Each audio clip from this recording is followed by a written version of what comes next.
Salawat beserta salam kita curahkan kepada junjungan kita Nabi besar Muhammad Sallallahu Alaihi Wasallam. Yang saya hormati Bapak Kepala Sekolah SMA Negeri 1 Sukajaya, yang saya hormati Bapak Ibu Wakil Kepala Sekolah SMA Negeri 1 Sukajaya, Bapak Diseminasi Materi Guru Penggerak oleh Bu Gina. Untuk itu kita buka briefing ini dengan membacakan basmalah. Bismillahirrahmanirrahim. Untuk selanjutnya sambutan sekaligus arahan dari Bapak Kepala Sekolah kepada Bapak Teguh, saya persilakan. Kepada keluarganya, kepada sahabatnya, dan kepada kita sebagai penganut risalahnya. Tak lupa mari kita berharap bahwa apa yang sudah kita laksanakan, apa yang sedang kita laksanakan, dan apa yang akan kita laksanakan di kemudian hari itu selalu dalam ridho Allah Subhanahu wa taala. Amin. Amin ya rabbal alamin. Kemudian bagi mereka yang tidak hadir, mohon nanti diinfokan. Yang sekarang belum bisa hadir, mohon diinfokan karena ini sifatnya briefing. Ya yang ada aja. Assalamualaikum warahmatullahi wabarakatuh. Puji dan syukur kita panjatkan kehadiran Allah Subhanahu wa taala pada hari ini kita bisa berkumpul di sini dalam rangka diseminasi materi tentang disiplin positif dan nilai-nilai kebajikan universal untuk siswa-siswi kita. Jadi kita pembelajaran berpihak pada murid. Salat dan salam kita aturkan kepada Nabi besar Muhammad SAW. Yang saya hormati Bapak Kepala SMA Negeri 1 Sukajaya, Bapak Teguh Sutopo SPD. Yang saya hormati Ibu Ana Rohainianti, Ibu Laila Elvila, dan Pak Rudi selaku Wakabid di SMA Negeri 1 Sukajaya. Bapak Ibu Guru SMA Negeri 1 Sukajaya yang saya hormati dan saya sayangi. Terima kasih atas kesempatan yang diberikan kepada saya dari Bapak Kepala Sekolah. Saya meminta izin bahwa hari ini akan diseminasi materi. Itu saya sudah membagikan kepada Bapak Ibu ada contoh untuk penanganan kejadian siswa dengan cara restitusi. Jadi apabila ada siswi kita yang melanggar disiplin, tidak langsung dihukum, tetapi dengan cara restitusi. Restitusi itu penegakan yang sudah saya bagikan. Di situ ada perbedaan antara hukuman, konsekuensi, dan restitusi. Ini yang sudah saya terapkan ketika kemarin menangani siswa yang alpa ketika pembagian rapor dan disaksikan oleh orang tua siswa, agar orang tua siswa juga paham bahwa seharusnya di sekolah itu tidak ada hukuman. Sebetulnya ini teori sudah lama, teori dari luar negeri sudah lama, tetapi baru akan diterapkan di kita di materi guru penggerak. Nah, di sini Bapak Ibu bisa melihat dari materi yang sudah saya bagikan atau di depan. Kalau hukuman itu sesuatu yang menyakitkan harus terjadi. Kalau konsekuensi itu sesuatu harus terjadi. Kalau restitusi merupakan pilihan. Jadi misalnya di situ ada kejadian 2 orang siswa di kantin sedang saling melempar makanan. Ketika kepala sekolah lewat, makanannya kena kepala sekolah.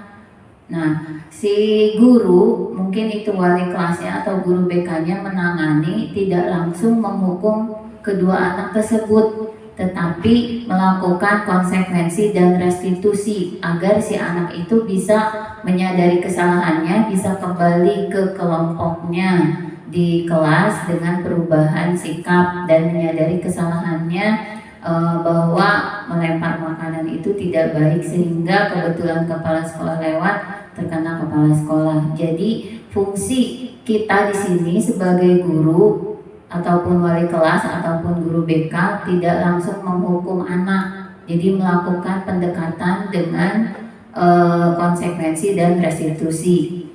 Kemudian untuk hukuman di sini tidak nyaman untuk murid, sedangkan konsekuensi tidak nyaman untuk muridnya dalam jangka waktu pendek. Misalnya kemarin ada beberapa anak perwalian Bapak Ibu yang sudah melakukan konsekuensi disaksikan oleh orang tua. Ketika kalian melakukan apa lagi, apa konsekuensi yang akan kalian lakukan? Tulis di kertas, disaksikan oleh orang tua. Jadi bukan kita yang menentukan, bukan guru yang menghukum dan bukan guru yang menentukan, supaya si anak tersebut punya rasa tanggung jawab untuk dirinya sendiri. Jadi bukan karena ancaman guru atau hukuman guru.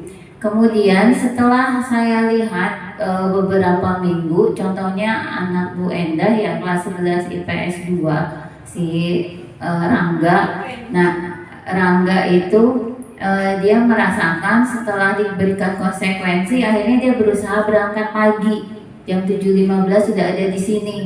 Kamu sudah ada perubahan? Sudah Bu. Kenapa? Karena dia konsekuensinya memilih menyapu kelas selama 5 hari. Kalau terus-terusan saya nyapu 5 hari capek juga. Jadi dia konsekuen dengan apa yang dituliskannya ketika dia membuat konsekuensi.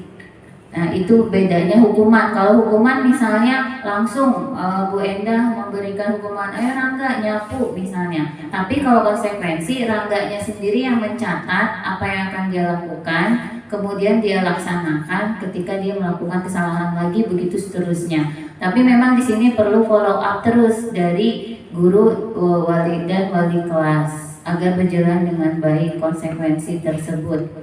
Kemudian perbedaan yang lain antara hukuman dengan konsekuensi itu murid atau anak akan tersakiti. Tetapi kalau konsekuensi, murid atau anak dibuat tidak nyaman, hanya tidak nyaman aja untuk diri dia sendiri, tidak tersakiti oleh perkataan hukuman dari guru. Kemudian nanti di restitusi, murid atau anak mendapatkan penguatan dari guru atau wali kelas ataupun guru BK. Kemudian perilaku pasif agresif meningkat, ini jika anak kita berikan hukuman. Jika kita membuat konsekuensi, penguatan hanya bertahan dalam jangka waktu pendek. Kemudian restitusi, masalah terpecahkan. Jadi seperti tadi di contoh itu ada 2 siswa yang melempar makanan dan terkena kepada kepala sekolah. Ketika diberikan restitusi oleh Pak Joko ya namanya di situ, maka Pak Joko tersebut dia melakukan restitusi dan masalah terpecahkan dengan memberikan penekanan pada kedua siswa tersebut agar menyadari perilakunya disesuaikan dengan keyakinan kelas masing-masing.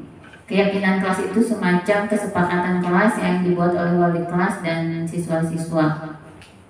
Kemudian hukuman sistem tidak akan berjalan bila murid tidak takut. Jadi kalau anak ada kan suka yang tidak takut sama gurunya. Kalau kita menghukum ya dia begitu lagi karena hukuman itu tidak akan berjalan bila muridnya tidak takut. Tapi dengan konsekuensi memerlukan monitoring dan supervisi terus-menerus dari guru. Jadi kita terus memantau, follow up konsekuensi apa yang harus dilakukan. Dengan restitusi, murid belajar bertanggung jawab untuk perilakunya. Nah, di sini ada yang lebih jelas dengan perkataan untuk hukuman. Peraturannya adalah titik-titik kamu harus. Jadi kalau kita menghukum kan kamu harus mengepel kelas. Tapi kalau dengan konsekuensi kita tanya ke anaknya, apa peraturannya? Mampukah kamu melakukannya? Terima kasih. Jadi kita tetap menyebutkan kata terima kasih. Jadi siswa yang menentukan apa peraturannya, kamu mau konsekuensi apa, silahkan ditulis. Mampukah kamu melakukan itu? Misalnya mengaji di depan wali kelas, ngaji Yasin 3 balik, ada yang menulis konsekuensi seperti itu. Jadi harus terus dimonitoring. Nah, ketika direstitusi, apa yang kamu yakini? Apa yang bisa kamu lakukan untuk memperbaiki masalah ini? Jadi kita berkomunikasi, semacam konseling kalau di BK ya Pak Arif, semacam konseling kalau restitusi itu. Kemudian hukuman, murid atau anak akan membenci peraturan kalau kita menghukum. Sedangkan konsekuensi, murid atau anak menghormati peraturan. Jadi dia menghormati aturan yang dia buat sendiri. Misalnya tadi menyapu kelas selama 5 hari, ya akhirnya dia mau datang pagi. daripada dia harus melakukan menyapu kelas selama 5 hari sekali terlambat. Akhirnya dia menghormati peraturan yang dia buat sendiri. Itu untuk konsekuensi. Kemudian di restitusinya, murid atau anak menghormati dirinya dan orang lain setelah melakukan konseling. Nah, yang dibahas lagi di sini, kalau hukuman untuk halaman selanjutnya, tiba-tiba, kalau hukuman itu kan tiba-tiba, kita sedang marah, ngeliat anak terlambat, ayo kamu push up. Mungkin selama ini kita pernah seperti itu jadi hukuman itu tiba-tiba, tidak diharapkan atau sangat melukai, kecuali memang anaknya sangat bandel sekali, yang mungkin beda penanganannya itu khusus. Kalau ini kan yang secara umum saja. Kemudian kalau konsekuensi sudah diketahui masuk akal, jadi sudah diketahui yang nuliskan si anak tersebut di kertas lembar seperti yang sudah kita laksanakan kemarin ketika pembagian rapot dengan jumlah alfa yang banyak, anak kita suruh tulis. Silahkan konsekuensi apa yang akan kalian lakukan jika telat lagi atau jika melanggar lagi. Kemudian masuk akal, masuk akal. Misalnya saya sanggupnya menyapu kelas Bu selama 3 hari berturut-turut, silakan. Saya sanggupnya mengaji Yasin selama 1 balik atau 2 balik, silakan. Jadi kita tidak menentukan, yang menentukan adalah siswa. Nah, itu perbedaan hukuman dengan konsekuensi. Kemudian nanti jika direstitusi berupa undangan untuk mengadakan restitusi.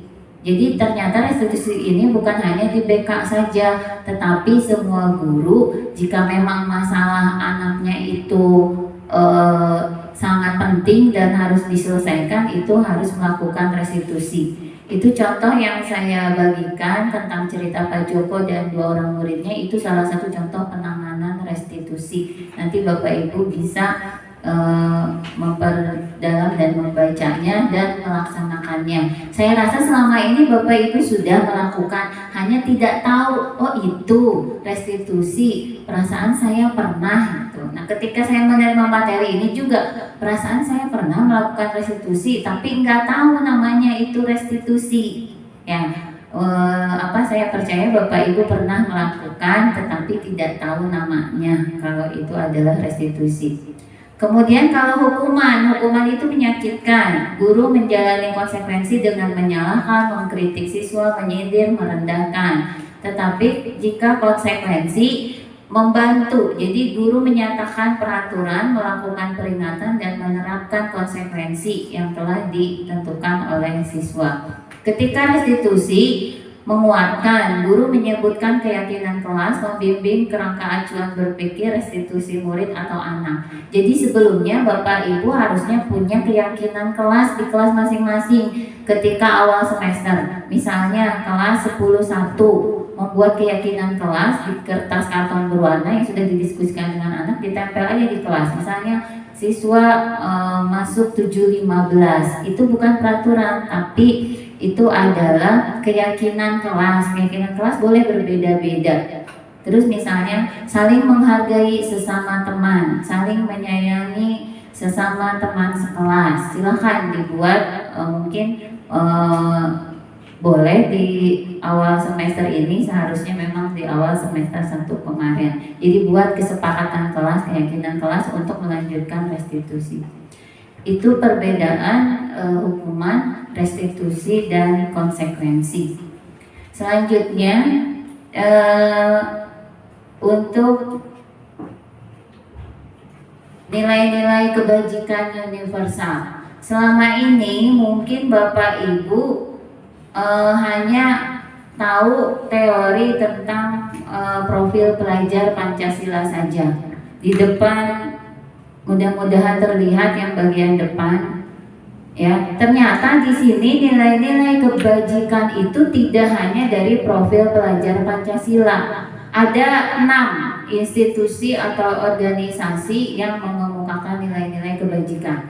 Yang pertama yang sekarang diterapkan di P5, yaitu profil pelajar Pancasila. Beriman, bertakwa, mandiri, bernalar kritis, berkebinekaan global, bergotong royong, dan kreatif. Ini yang kita pakai di kurikulum Merdeka untuk P5.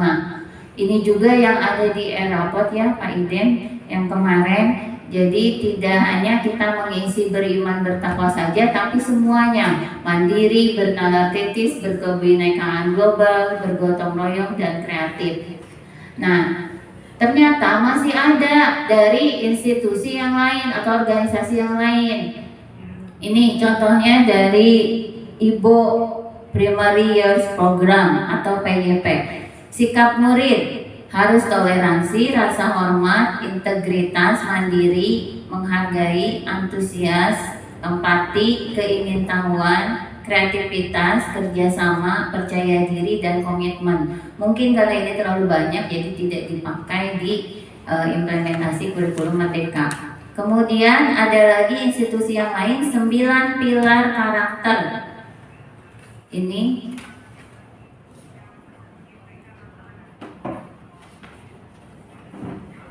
9 pilar karakter dari Indonesian Heritage Foundation atau IHF. Cinta Tuhan dan segenap ciptaannya, kemandirian dan tanggung jawab, kejujuran atau amanah, diplomatis, hormat dan santun, dermawan, suka menolong dan gotong royong, percaya diri, kreatif dan pekerja keras, kepemimpinan dan keadilan, baik dan rendah hati, toleransi, kedamaian dan kesatuan. Mungkin ini banyak juga. Jadi tidak diterapkan.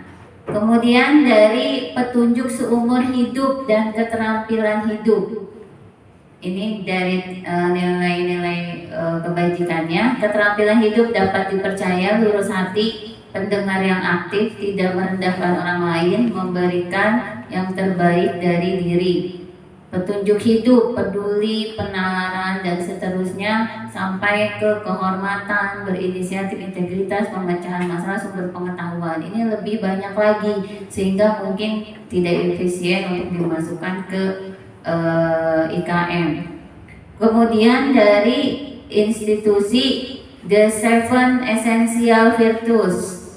Ini tentang empati, suara hati, kontrol diri, rasa hormat, kebaikan, toleransi, dan keadilan. Kemudian satu lagi dari The Virtus Project, proyek nilai-nilai kebajikan tentang peduli, rajin, integritas, rasa hormat. Ini mungkin saking banyaknya jadi tidak diterapkan. Tidak terbayang kalau kita menerapkan IKM dengan nilai kebajikan dari institusi The Virtus Project, rapotnya seperti apa ya Pak Warno? Mungkin berlembar-lembar ya. Jadi yang dipakai dari profil pelajar Pancasila untuk di IKM. Di sini yang The Virtus Project ada peduli terus terangan, kebersihan, tapi mungkin ini lebih terperinci. Mungkin tapi kalau diaplikasikan ke Airport akan sangat sulit sehingga tidak dipakai. Jadi ini untuk pengetahuan Bapak Ibu tentang nilai-nilai kebajikan dari 6 institusi. Mudah-mudahan sedikit ilmu yang saya sampaikan menjadi berkah dan pencerahan untuk kita semua, tidak hanya untuk saya. Sebetulnya masih banyak. Hanya waktu kita terbatasi oleh waktu. Kemudian ini hanya dalam forum diseminasi. Mungkin untuk selanjutnya ada acara khusus atau untuk Bapak Ibu yang ikut guru penggerak mungkin nanti juga akan membuat halasi. Mohon maaf apabila ada kesalahan. Wabillahi taufiq wal hidayah. Assalamualaikum warahmatullahi wabarakatuh.